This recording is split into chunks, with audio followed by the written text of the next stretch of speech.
It's time for another WrestlePlanet news update as WWE are looking to bring in a major attraction for WrestleMania 38.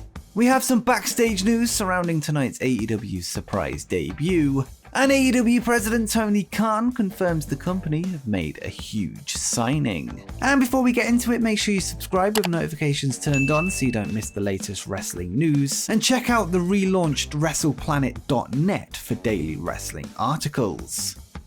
This week, tag team brothers, the Briscoes, would appear on Busted Open Radio, where they would talk about their ongoing rivalry with AEW tag team FTR. At December's final battle event, the new ROH World Tag Team Champions would be confronted by the AEW duo, sparking a brawl between the two teams. Since then, they have gone back and forth over social media, but there's been no physical altercations. During the Busted Open Radio appearance, Mark Briscoe would call for AEW President Tony Khan to sanction a fight, diminishing FTR by saying they need to get permission, and Mark would say, if they can get their permission slip signed, they know where to find us. When that went down at Final Battle, we haven't heard from them since. That's the BS right there. Tony Khan, listen to me, either shit or get off the pot. You ever heard that saying? Shit or get off the pot. Mark would add that the Briscoes were simply trying to have a moment with the Ring of Honor fanbase before they were interrupted at Final Battle, the last ROH show before the company's hiatus, and he would add,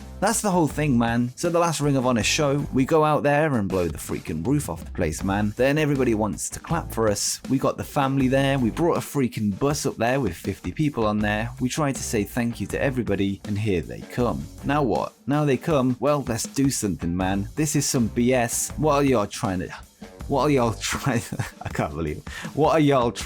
do to us? It's almost like they're trying to sabotage us, man, and that's some BS. It's now been 2 months since the two teams collided in the ring, with no official match booked as of yet. It's not known if the eventual matchup will take place in All Elite Wrestling, or perhaps once Ring of Honor returns in April at Supercard of Honor 15. Next up, we have some New Japan Pro Wrestling contract news, as a Bullet Club member has claimed their contract with the promotion has came to an end. Tama Tonga took to Twitter to make the claim, stating that his deal expired at the end of January before directing his attention to AEW President Tony Khan. And Tama would say, I am a free agent since January 30th, 2022. Hashtag misinformation. Hey, at Tony Khan, wanna burn bridges? I love burning bridges. Hashtag F a forbidden door. Well, the hashtag misinformation part has left people wondering if the tweet is tongue-in-cheek. The Tony Khan section does seem to align with some Tony Khan tweets from earlier in the week. In regards to the surprise debut on tonight's episode of AEW Dynamite, Khan would suggest that the debutant is walking through the forbidden door, which is often a reference to a talent moving from New Japan to AEW via a trade. He then said they would be signing a contract and then slamming the door shut. Could this mean that AEW have signed Tama Tonga from New Japan, with him set to walk through the forbidden door for good? Perhaps this could set up an AEW versus New Japan Pro Wrestling storyline, but I guess only time will tell at this point. But let me know what you think in the comments down below. Pro wrestling has a history of crossover in the MMA world, and it looks like there could be another jump from the ring to the cage. Impact World Champion Moose would speak to the Miami Herald this week, where he would reveal that he is interested in competing in MMA at some point in the future. He would speak of a conversation he had with UFC Hall of Famer Frank Trigg, who actually talked him out of the sport early on in his career, and Moose would say, actually, before I started to become a professional wrestler, I had considered MMA. I'm good buddies with Frank Trigg, and I told him I think I could fight in MMA. He talked me out of it quick because I used to roll around with him, and I'm one of those guys where I have the mindset where I want to do something once, and I still have that mindset. I would love to have 1 or 2 MMA fights just to say that I did it, you know what I'm saying? And I'm one of those guys, like, if I have an MMA fight and I actually win, it makes me even more of a badass in professional wrestling, right? So it's one of those things that I do want to do, maybe just one time. Hopefully I win, just to help my wrestling career. Moose would add that he only plans to fight 1 or 2 times if he does make the jump, and he added, it's not something I want to do long term, just once or twice. Kind of like a CM Punk deal, just do it once, do it twice. If it works out, if I win, then maybe even just do it once, and if I win, I would be like, hey, I'm an effing badass. If I lose, then it's like, oh, I suck at it, I shouldn't have did it. Whether Moose ends up in MMA remains to be seen, but he does have an athletic background, although this won't win fights on its own. But how do you think Moose would get on in an MMA cage? Let me know in the comments down below.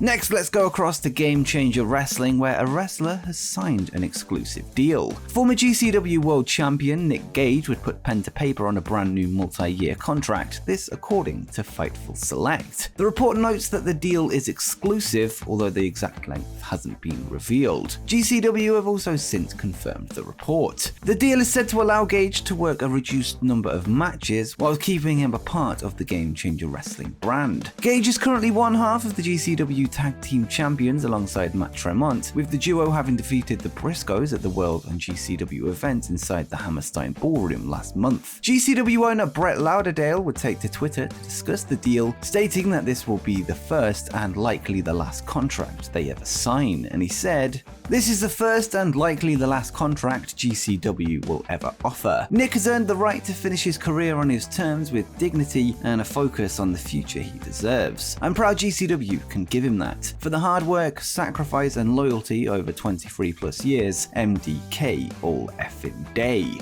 Gage has built a cult-like following after a number of highs and lows throughout his life and career, as documented in a recent episode of Dark Side of the Ring. The 41-year-old now looks set to end his career as the face of GCW.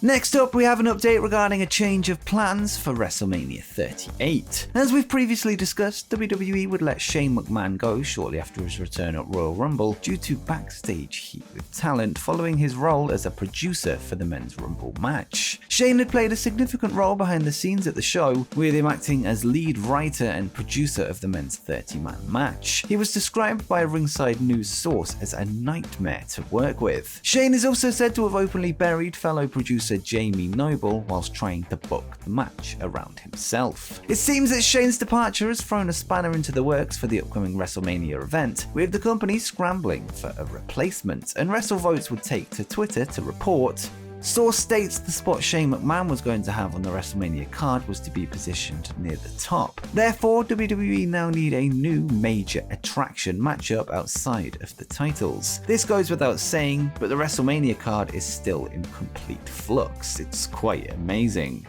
As of this recording, only 2 matches have been confirmed for the 2-night event, with Women's Royal Rumble winner Ronda Rousey set to challenge SmackDown Women's Champion Charlotte Flair, whilst Roman Reigns will defend his Universal title against Men's Rumble winner Brock Lesnar. And it seems that the rest of the card is still very much up in the air at this point.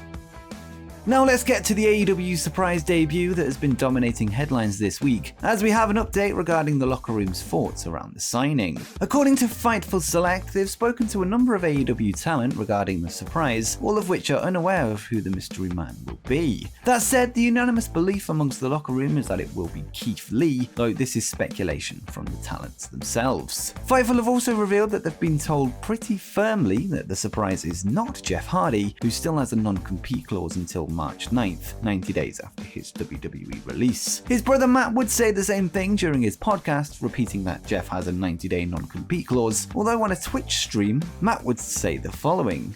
"As far as an update on Jeff and what's going on, I don't think he's the guy that's coming in this Wednesday against Isaiah Cassidy, although who knows. Tony Khan, Papa Khan's got a lot of money. Maybe he bought out his contract, and maybe it is happening early, who knows." Whether Matt is being serious or not, or simply trolling, isn't clear due to him sending mixed signals. With that said though, it seems that a lot of AEW wrestlers do expect Keith Lee to be walking through the forbidden door.